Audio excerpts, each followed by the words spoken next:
គ្រប់ជំរាបសួរទៅដល់សប្បុរសជនលោកយាយលោកតាលោកឪពុកអ្នកម្ដាយអ៊ំពូមេងទាំងក្នុងនិងក្រៅប្រទេសដែលទស្សនាវីដេអូរបស់ខ្ញុំបាទសម្បត្តិជនជាទីគោរពស្រឡាញ់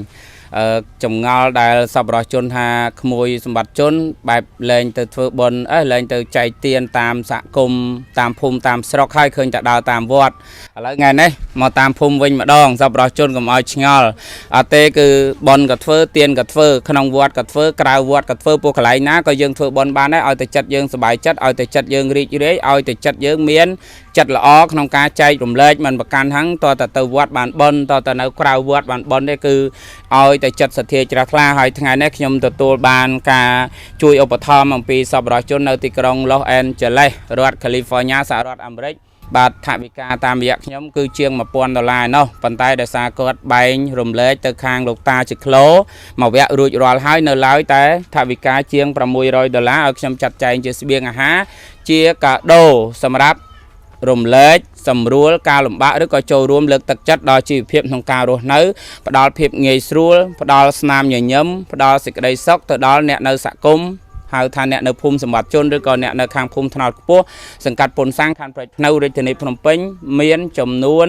11គ្រួសារបាទដែលបានចុចបានរាយនាមមកហើយខ្ញុំទទួលបានប្រាក់ឧបត្ថម្ភពីអ៊ំនៅខាងទីក្រុង Los Angeles បងមីងពូទាំងអស់គ្នាទី1អ៊ំស្រីខៅគឹមអ៊ីនិងកូនចៅបាទគ្រប់ជំរាបសួរដល់អ៊ំខៅគឹមអ៊ីនិងកូនចៅគាត់មានប្រាក់ចូលរួម$600សហរដ្ឋអាមេរិកបាទទី2អ៊ីទៀងនិងកូនចៅប្រាក់$100សហរដ្ឋអាមេរិកទី3អ៊ីឆនផលៀងនិងកូនចៅប្រាក់$100សហរដ្ឋអាមេរិកទី4បងស្រីធីតាឈៀវនិងបងប្រុសសុតលីប្រាក់$100សហរដ្ឋអាមេរិកទី5អ៊ំប្រុសរីឆើតឆាយបាទប្រាក់$100ទី4បងស្រីប្រាក់សខុមនិងគ្រួសារប្រាក់$200ទី7បាទបងស្រីខេលីលីនិងកូនប្រាក់$200ទី8អ៊ីខៅគៀងនិងគ្រួសារប្រាក់$50ទី9ចៅជូលីនិងស្វាមីឆាយប្រាក់$50សរុបចុងក្រោយទី10បងប្រុសគឹមសៀននិងបងស្រីស៊ីលេកបាទគ្រួសារគាត់កូនចៅគាត់ទាំងអស់គ្នាសូមចំហខ្វះប្រមាណគាត់ប្រគ្រប់បាទអញ្ចឹងថវិកាដែលខ្ញុំទទួលបានតាមរយៈពួកគាត់មកយើងបែងចែកចំនួន$710ទៅខាងលោកតាជាក្លូរួចរាល់ហើយនៅឡើយសម្រាប់ប្រាក់$660បាទដោយក្នុងមួយគ្រួសារមានប្រាក់$60ដើម្បីឲ្យខ្ញុំចាត់ចែងសរុបទៅគឺដែលចុចមកមានចំនួន11គ្រួសារបាទហើយបន្តិចទៀតខ្ញុំនឹងជម្រាបប្រាប់ថាមានអ្វីខ្លះបាទហើយឥឡូវនេះគាត់ឲ្យសប្បុរសជនឃើញថាអង្គបាទហើយឆ្ងល់ទៀតហើយថាក្មួយសម្បត្តិជនមិនក៏អង្គច្រើនម្លេះថាដោយសារយើងនៅទីនេះសប្បុរសជនធ្លាប់ដឹងភាគច្រើន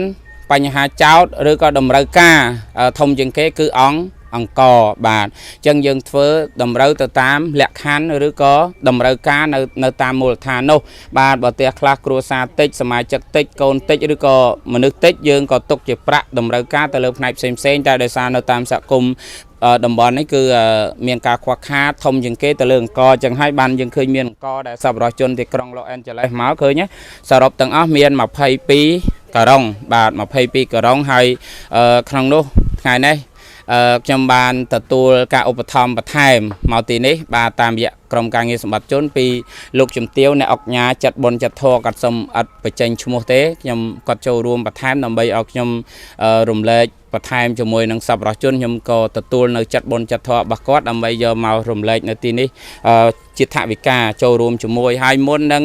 យើងចង់ដឹងថាក្នុង11គ្រួសារនោះតើមានគ្រួសារណាខ្លះហើយទទួលបានជំនួយឧបត្ថម្ភឬកាដូលើកទឹកចិត្តមុនចូលឆ្នាំខ្មែរ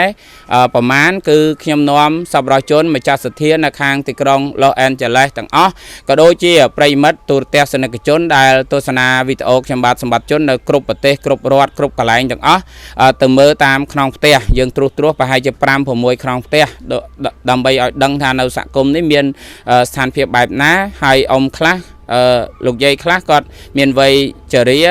ឈឺជើងអីមិនបាច់ទៅបង្ហាញទេបាទកុំឲ្យពិបាកគាត់ពួកយើងធ្វើបុណ្យយើងយកបុណ្យផ្ដល់ភាពងាយស្រួលដល់គាត់ដែរបើរវល់ទៅប្រើគាត់ទៅប្រាប់គាត់ទៅបញ្ជាគាត់ទៅចង្អុលគាត់វានាំឲ្យយើងនេះវាខាត់បុណ្យដែរអញ្ចឹងណាលោកយាយ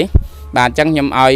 បងមីងដែលគាត់រៀងមានកម្លាំងហ្នឹងគាត់ឲ្យចង់ឲ្យឃើញហើយខ្ញុំនឹងទៅបង្ហាញប្រហែលជា5 6ផ្ទះដើម្បីគាត់ឲ្យឃើញហើយយើងនឹងមកជុំគ្នានៅទីនេះវិញកុំឲ្យតែមកដល់យើងថតតែកន្លែងនេះមកកន្លែងមិនដឹងអ្នកដែលទទួលប្រាក់ឧបត្ថម្ភហ្នឹងផ្ទះគាត់នៅណាខ្លះចឹងហើយឲ្យឃើញជាក់ស្ដែងដូច្នេះហើយគោរពអញ្ជើញដល់សប្បុរសជនទាំងអស់គ្នាបាទទៅទស្សនាតាមក្នុងផ្ទះនីមួយត្រួសសង្ខេបហើយយើងនឹងមកជុំគ្នានៅទីនេះមួយសារទៀតបាទគោរពអញ្ជើញបាទឥឡូវនេះខ្ញុំមកផ្ទះលោកយាយសឹមតុកបាទដោយសារមិញគាត់នៅកន្លែងដាក់អង្គគាត់ខ្ញុំឲ្យគាត់នៅចាំម្ដុំនៅនោះហើយគាត់វ័យរៀងជារាដែរដូច្នេះហើយខ្ញុំឲ្យគាត់មកផ្ទះវិញទេដោយសារសប្បុរសជនស្គាល់ហើយផ្ទះលោកយាយសឹមតុកបើខែភាសាវិញគឺភ្លៀងទឹកលិចអស់ហើយបាទផ្ទះឃើញរៀងធំមែនប៉ុន្តែយើងគេហៅថាអត់សូវគុណភាពទេវាតសបាក់បែកធ្លុះធ្លាយដបូលចដាលអីដូចសប្បុរសជនក៏ធ្លាប់ឃើញតាមវីដេអូខ្ញុំអញ្ចឹងលោកយាយសឹមតុកគឺលោកយាយដែលគាត់រៀងងងឹតភ្នែកហើយគាត់ទៅធ្វើផ្លូវបាទជាមួយដៃគូជាមួយលោកយាយមុនឥឡូវលោកយាយតុកក៏រៀងជារាលោកយាយមុនក៏ឈឺជើងអញ្ចឹងក៏សិតតែពិបាកដែរហើយចឹងហើយបានមានក្នុងសហគមន៍ហ្នឹងមានចាស់ពីរគ្រួសារហ្នឹងដែលពិបាកក្រៅពីហ្នឹងគេក្មេងៗក៏គេពិបាកដែរតែគេនៅកម្លាំងទៅរើសហេតុចាយឆ្ងាយដាច់យប់ដាច់អីចឹងទៅដើម្បីយកមកដោះជីវភាពទុកបីជាគ្រប់មិនគ្រប់ក៏ដោយប៉ុន្តែតស៊ូតែលោកយាយទាំងពីរនាក់ហ្នឹងគឺគាត់ពិបាកហើយគាត់ទៅណាឆ្ងាយអត់រួចទេបាទពេលខ្លះខ្វះស្បៀងខ្វះអាហារមែនតើឥឡូវនេះទៅទស្សនាបន្តទៀតបាទនៅគ្រួសារបន្តជាមួយខ្ញុំទៀតបាទ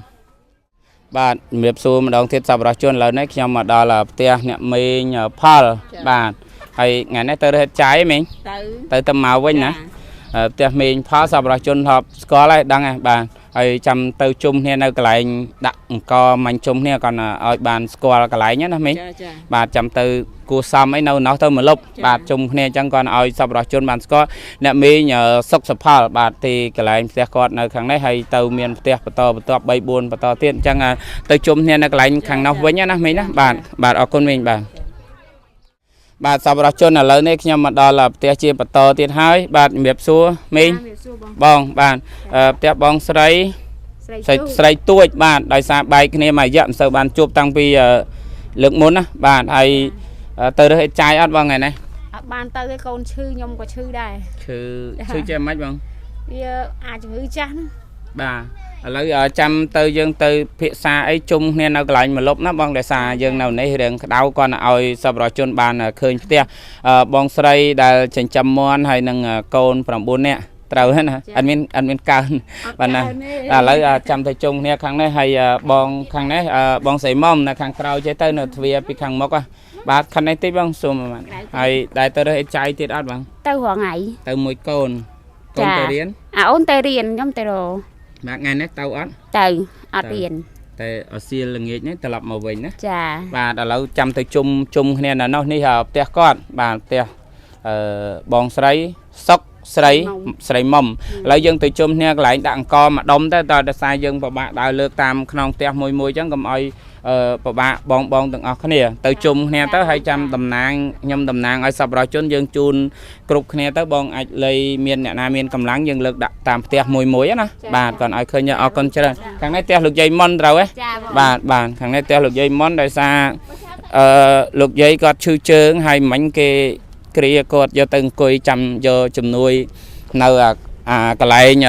អង្គហ្នឹងរួចហើយអញ្ចឹងខ្ញុំថាមិនបាច់លោកយាយមកវិញទេដោយសារមកទៅនាំតែពិបាកទៅមកទេមិញគាត់ចង់មកអង្គុយ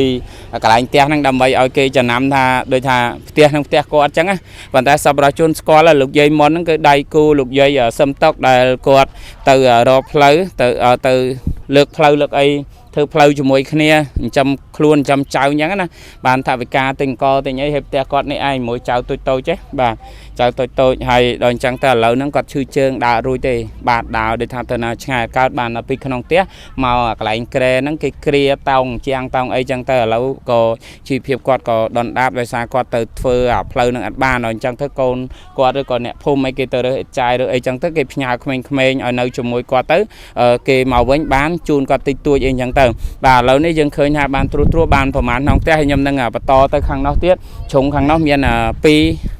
3ក្នុងផ្ទះទៀតគាត់ណាកាត់ខ្លះហើយអ៊ំខ្លះអ្នកចាយខ្លះក៏អត់មានផ្ទះទេដល់អត់មានផ្ទះគាត់នៅលើលំមឬក៏គាត់នៅអី ខ្ញុំអត់មានអីបង្ហាញទេគាត់តែបង្ហាញតែអ្នកដែលមានផ្ទះចាស់បាទហើយសិនអ្នកនៅសហគមន៍នឹងទាំងអស់គ្នាតឥឡូវក៏រំជើញសប្បុរសជនបន្តទៀតបាទនេះតូចៗយើងឃើញមើលនេះជីវភាពហើយទៅពឹងអីឥឡូវហើយតំបន់គាត់នេះសុំទោសតែកន្លែងដីគេហើយនឹងកន្លែងរើសឥតចាយកន្លែងចាក់សម្រាមទេបាទហើយគុំឃើញហ្នឹងសប្បុរសជនថាជុំមិនអត់បបោសសម្រាមមិនអត់សម្អាតអត់ឈ្នះទេដោយសារអីកំណត់សម្រាមគេចាក់មកប៉ើងមកទៀតហើយបាទចាក់ប្រមូលដុតរើសអាណាសបកណាដែលត្រូវលក់ហើយលក់អាណាលក់មិនកើតគាត់ដាក់កដុតទៅម្ដុំទៅបន្តិចទៅយកមកចាក់កទៀតហើយអញ្ចឹងហើយវាស្អាតបានតែមួយផ្លែតទេខ្ញុំក៏អត់ដឹងថានិយាយថាម៉េចដែរបាទតាមជាក់ស្ដែងអញ្ចឹងទៅពោះនៅតំបន់កន្លែងសម្រាមកន្លែងរើសចាយអញ្ចឹងតោះក្រុមជើញសប្បុរសជនបាទសប្បុរសជនឥឡូវខ្ញុំមកដល់ផ្ទះបងស្រីម្នាក់ទៀតហើយបងស្រីឈ្មោះអីចេះផ្លេចអីកៅស្រីមុំបងស្រីស្រីមុំដែរតែកៅស្រីមុំខ្ញុំចាំច្បាស់ជាងគេគឺបងស្រីខតាពាំងកាលខ្ញុំជួបលើកណានោះខតាពាំងហ៎បងបាទហើយដែរទៅរើសចាយអត់បងទៅមកនោះទៅមកដែរឥឡូវនេះផ្ទះបងស្រីហើយយើងទៅជុំគ្នាកន្លែងមានកាដូសម្រាប់សប្បុរសជននៅទីក្រុង Los Angeles គាត់ផ្ញើសម្រាប់មុនចូលឆ្នាំណាបងបាទឥឡូវចាំទៅជុំនៅនោះទៅតិចនៅនេះយើងតាមផ្ទះក្តៅណាបាទចេញណាបងបាទសប្បុរសជនឥឡូវនេះបានមកដល់ផ្ទះអ៊ំស្រីសុមាលីចង់ភ្លេចឈ្មោះអ៊ំដែរទៅលេងខ្ញុំផងបាទមកផ្ទះសបែងហើយកាលមុនដូចមានកូនមានចៅកូនទៅរើផ្លែចន្ទីទៅរើដល់ណាកំពង់ចាមទៅរើចកាឲ្យគេត្រូវហ៎ទៅរើឲ្យគេរើចកាស្វាយចន្ទីដាក់ដៃចុះមើលចាបាទហើយឥឡូវនេះកូនអត់នៅទេនៅតែមួយចៅចាបាទអញ្ចឹងឥឡូវចាំជុំគ្នានៅនេះជួនកាដូសម្ភារៈមិញខ្ញុំទៅមិញនឹងបានប្រហែលផ្ទះទេអត់បានទាំងអស់11គ្រួសារប៉ុន្តែយើងយកតែអ្នកដែលមានផ្ទះចិត្តមកដុំតំបន់ហ្នឹងទៅដើម្បីបង្ហាញឲ្យសប្បុរសជនឃើញថាជាគោលដូចថាបាន1 4 6 7ផ្ទះដែរហើយអ៊ំខ្លះអត់ផ្ទះក៏អត់មានអីបង្ហាញទេអ៊ំខាងណាទេនៅលើលម៉កដល់អញ្ចឹងមិនបាច់បង្ហាញទេព្រោះធ្លាប់ឃើញហើយបាទហ្នឹងហើយអញ្ចឹងគាត់ឲ្យដឹងឥឡូវចាំយើងមកជុំគ្នាទៅជុំគ្នាមកកន្លែងណាសប្បុរសជនគាត់ថាខ្ញុំជម្រាបឲ្យជីវភាពរបស់ពួកគាត់ដឹងបាច់អធិប្បាយទីទេសប្បុរសជនធ្លាប់ស្គាល់ហើយអ្នកនៅសហគមន៍ភូមិសម្បត្តិជនឬក៏ភូមិថ្នោតខ្ពស់ភូមិហ្នឹងវាដើមមកសប្បុរសជនធ្លាប់ធ្វើស៊ុបធ្វើបបរអីចែកម្លែកជូនមកពួកគាត់ដោយសារភាគច្រើនសិតតែទៅប្រកបរបរឬហេតុចាយឆ្ងាយបាទអញ្ចឹងមើលចៅឃើញហើយយំចៅបាទតែឥឡូវចាំយើងជួបគ្នាពួកគាត់ជុំគ្នាទាំងអស់ដើម្បីខ្ញុំតំណាងឲ្យសប្បុរសជនដើម្បីចែកម្លែកជូនទៅដល់គាត់បន្តទៀតបាទ